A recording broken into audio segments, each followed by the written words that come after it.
President Trump comes to San Diego, tall walls and tall tales, plus plans for a space force. A look back at his whirlwind stop in California. A hostile takeover blocked. The feds step in to save Qualcomm. So what's next for one of San Diego's biggest employers? And chasing the California dream, the struggles of making it in the Golden State with a shrinking middle class. I'm Mark Sauer. The KPBS Roundtable starts now.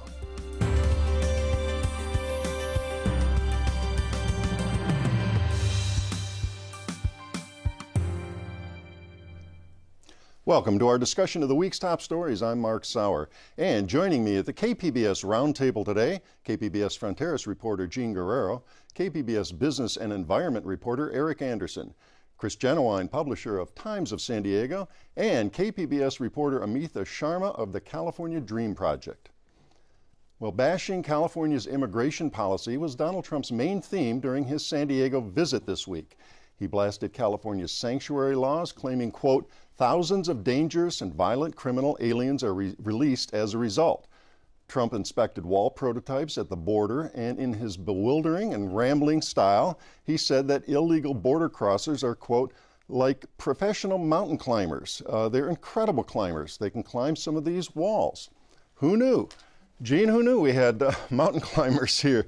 Now, I did want to talk about something very serious, Trump's repeated claims about violent crimes committed by undocumented immigrants. Right. That echoed what we saw earlier in a Trump administration ad that was all over the internet, kind of saying that, well, using this one immigrant who bragged about killing these two police officers and likening all immigrants who are here illegally with pure evil. So that's just a tone that we've been hearing. But the reality is this claim is not supported by the data. Most of the studies that look at crimes by immigrants show that they are less likely to commit crimes than U.S.-born citizens.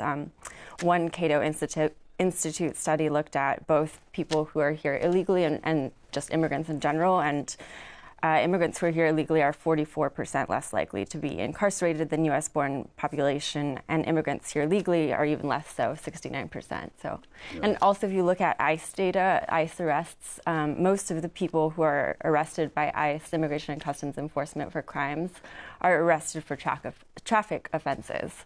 So this is a wild exaggeration and right. Demagoguery, really. Now, Eric, I did want to get to this specific visit this week. You covered the pro-Trump people turning up near the border. How many and what were they saying? There were a couple hundred people who gathered in the Otay Mesa area. That's an industrial park near the border. You're kind of in sight of the border, but you're not really right up next to it. And we were nowhere near where the president was. About 200 people gathered there. And you heard that same theme, right? People were concerned about criminals coming across the border and somehow getting in contact with their families. So they were, you could see that fear was really a driver of what they were talking about too. But what really struck me, two things about this protest. The fact that it was isolated from everyone by their choice, right? The day before they had been planning to be in the same location as some anti-Trump protesters, an area that local law enforcement officials had kind of cordoned off as a free speech zone, I think is what they called it. And then they moved that. And because they were isolated, it had a kind of a surreal impact. It was like a little bit like a reunion, a family reunion you go to in the summertime, right? A bunch of like-minded people getting together and enjoying their similar views, you know, showing their support for the president, showing their support for the president's policies, waving the American flag, playing patriotic songs, those kinds of things. Why did they move the place of the protest? I think that was done by the organizers. The organizers were worried that they were going to be too close to the anti-Trump protesters, and that was going to create problems. So, Jean, tell us about those anti-Trump protesters. So the anti-Trump protesters were going to be near the site of the prototypes as well, but they wanted to be as far away as possible from the pro-Trump people because they wanted to avoid any kind of violent confrontations, and so they ended up going to the port of entry. The day before Trump's visit, we saw a couple protests, a few dozen people there, but the day of, they were a lot bigger. Somewhere between 200 and 300 people if you take all the protests together. One at the port of entry. Later they had one at a church. Downtown at the Federal Building, there were about 120 people right, as well exactly. the day of the visit. Exactly. Now, San Diego's Republican Mayor, Kevin Faulconer, did not toe the Trump line, and he tell us about what he had to say. Right. So he put out an op-ed in the UT talking about how the economic benefits of trade with Mexico and having a good relationship with Mexico. And he talked about building bridges instead of walls, which is a common talking point by the mayor. He pointed out the success of the cross-border express bridge, which is a bridge that was built literally over the border fence to help people get into the Tijuana airport and help people travel more easily between both countries. He noted that San Diego is one of the safest cities in the United States, so despite the proximity and the relationship with Mexico, he pointed that out. And just talking about how the strong economy and free trade are not incompatible, and hoping that Trump would see that. Well, we do have a bite from the president here on this specter of drug cartel violence spilling north. Let's hear that. If you don't have a wall system, we're not going to have a country. And there's a lot of problems in Mexico. They have a lot of problems over there. And they have the cartels. And the cartels, we're fighting the cartels, and we're fighting them hard. Nobody ever fought them like we fought them. I mean, we fight them hard. But the fact is, if you don't have a wall system, it would be bedlam, I imagine.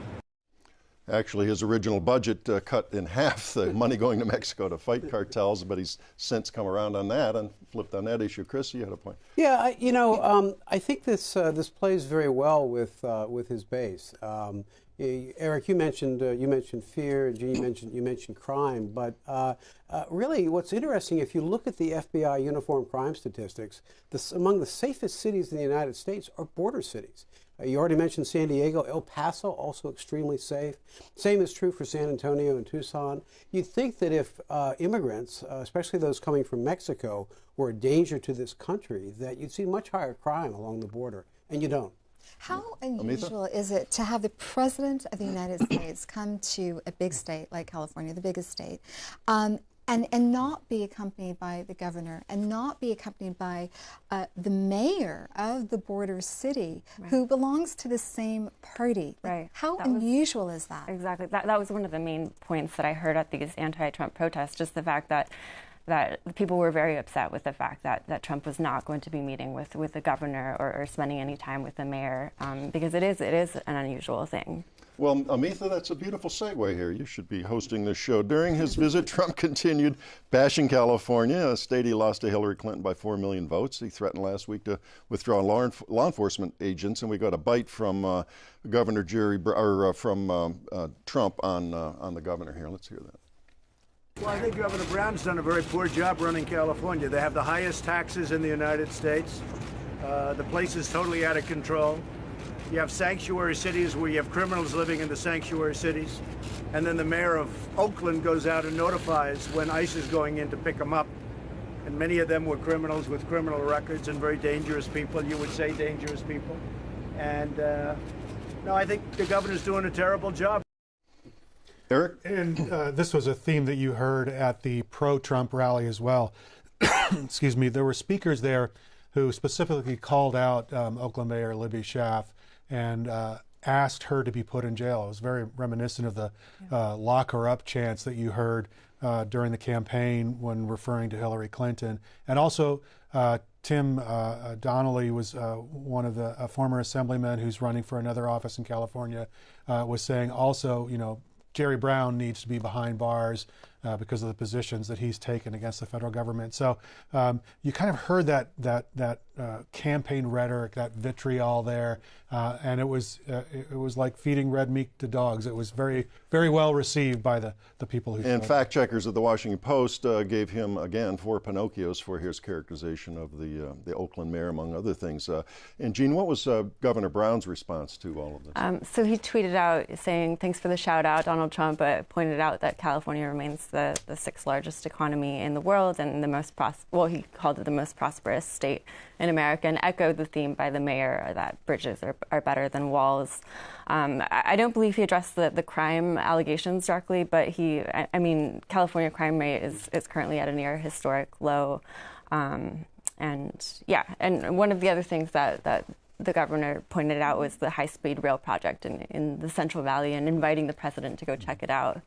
So it's interesting. It seems like the federal government is gunning for a fight with California, and it also seems like California is gunning for a fight right back with the federal government. Is that accurate?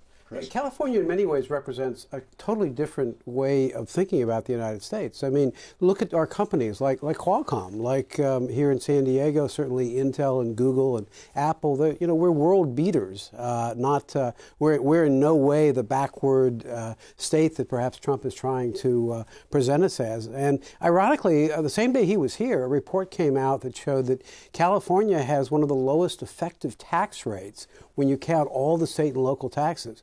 We have an income tax, but our property taxes and excise taxes are lower than most other states. Texas has higher taxes. So a lot of what you're hearing is simply, I think, propaganda for the base, the Trump base, and not reality. Well, how does he get away with this? I mean, that's what I don't understand. Well, going back to the issue of taxes, I mean, those undocumented immigrants are paying those taxes. They're paying sales taxes. They're paying property taxes. They're huge contributors to the economy. They're paying Social Security for the retirees who are voting for Trump. And they're not getting the benefit. They're not getting. They're not reaping the Social Security benefit. Gene, we'll give you the last word here. We could go on all you mentioned shows. How does he get away with it? I mean, the thing is that illegal immigration is such a complicated problem, and the wall. I mean, people, when they are dealing with these complicated problems, want a simple, concrete solution, and the wall is a very physical thing that seems like it's going to address the problem. And most people don't really even come over the border that way, right? Yeah, 2 in every 3 people who are here without legal documents actually came here legally. They came through planes. Visa overstay.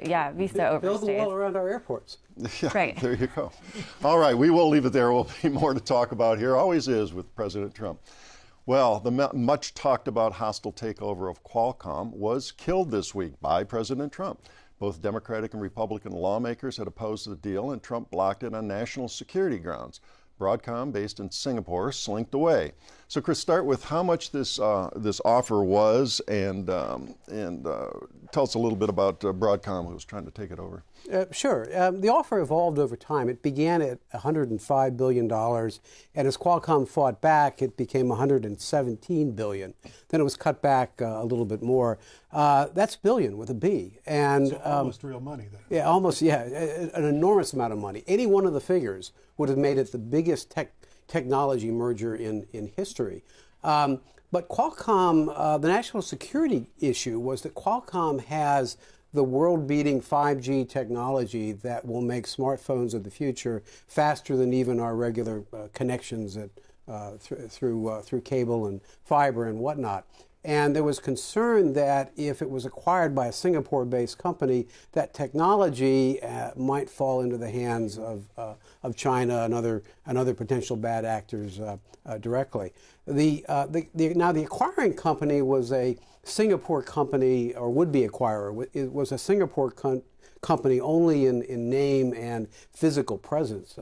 Hock Tan, the CEO, is an American. Broadcom actually began as a Southern California company. For a long time, its headquarters was in Irvine, in Orange County. Hock Tan began to aggressively acquire other semiconductor companies under the name of Avago Semiconductor. He changed the name to Broadcom. Singapore was really a flag of convenience, as the Wall Street Journal called it. And a few weeks before the hostile offer for Qualcomm, he appeared at the White House with President Trump saying he was moving to San Jose in Silicon Valley. Now, do you think that the White House was offended by that? I read a quote someplace, I think it was in the Washington Post, where an anonymous person said, "Don't screw with the federal government." They took that announcement by Hock Tan that he planned to move his headquarters to San Jose as like, "Oh, we're gonna do away with any concerns that you have, and we're hoping that this will allay you." Do you think that influenced the White House? It was certainly mentioned in a letter that was sent. I think it was a week ago Sunday about this. Although he'd said it in the meeting, they hadn't actually done all the paperwork, and they moved up the paperwork faster than was permissible, and that their hands were slapped over that. So that was probably a factor. It's in the letter that came from the Treasury Department, from the committee that looks at all of this. Eric, in a second, I want to ask you about Qualcomm and its place in San Diego, but Chris, you had on your website, the UT is now reporting as well that Paul Jacobs is talking about taking Qualcomm private here in from all this. What really drove this whole hostile takeover attempt was a concern among institutional investors that Qualcomm was focused more on the long term, not enough on short-term profits.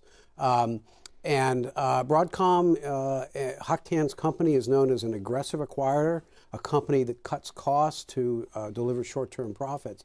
There was a lot of concern among Qualcomm's board that their long-term innovation would be sapped by this.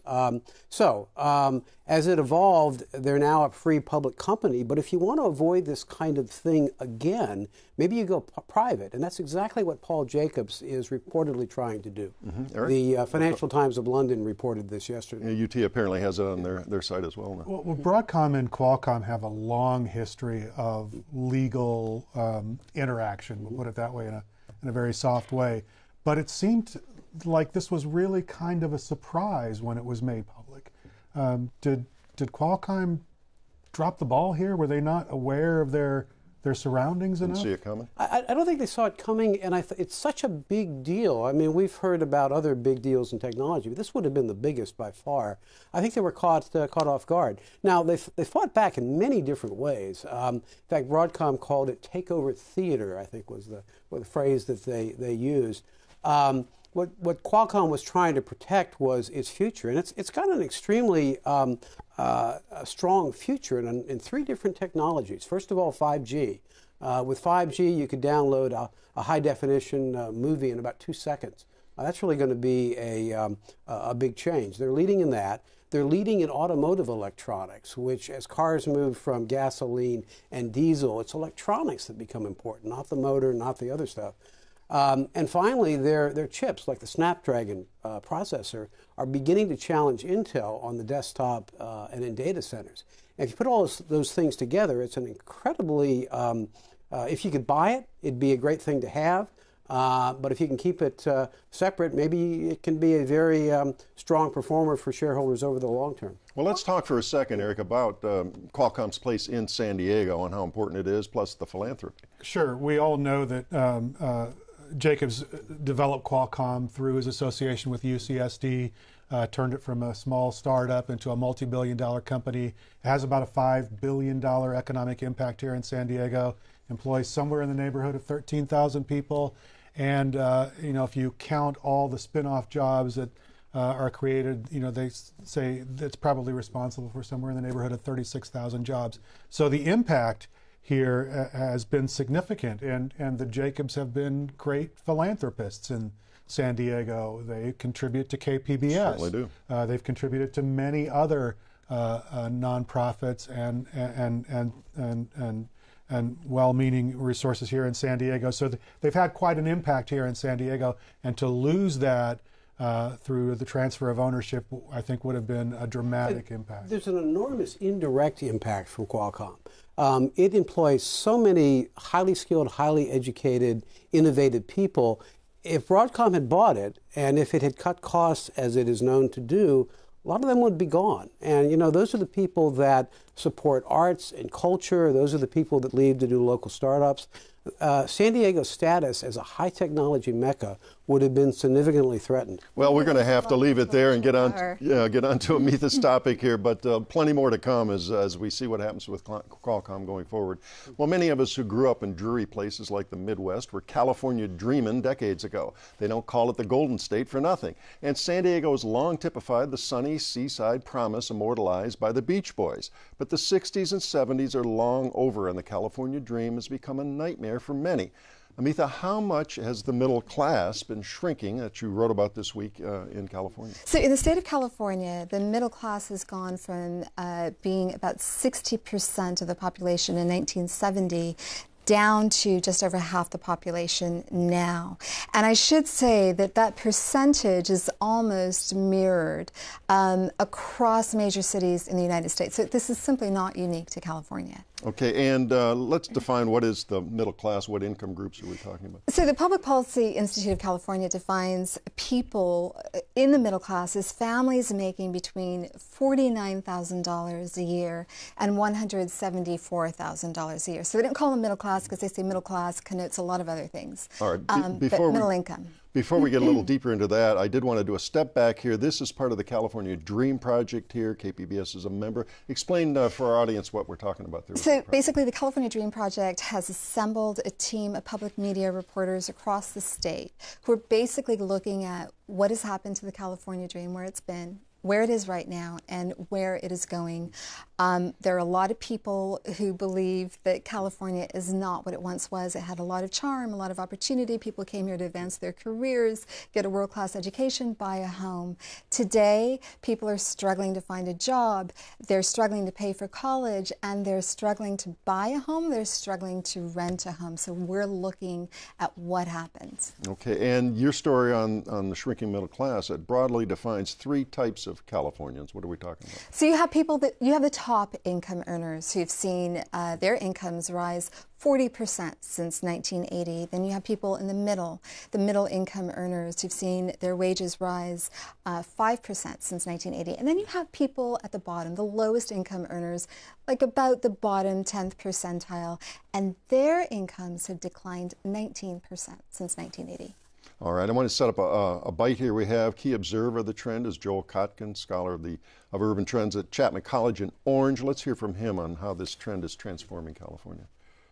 Today, we have a society which over time is becoming more and more feudal, with very rich, very successful, some of the richest people in the history of the world at the very top, and then a diminishing middle class. And what's most frightening is what's happening to young people. You have young people, some of them with college educations, working at Uber, working at Starbucks, essentially barely making it.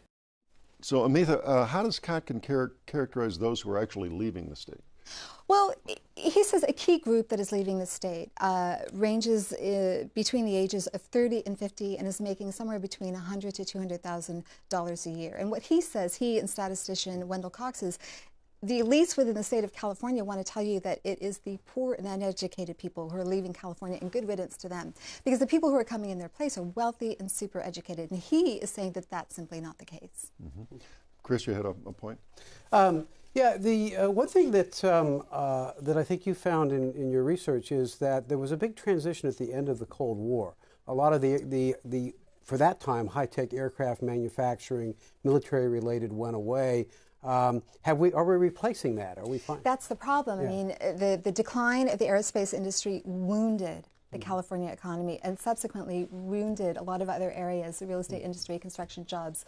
But now, over the last several years, you've seen companies like Toyota, Nissan, Fluor, Occidental Petroleum leave the state of California because of high housing costs and land costs and regulatory costs and energy costs.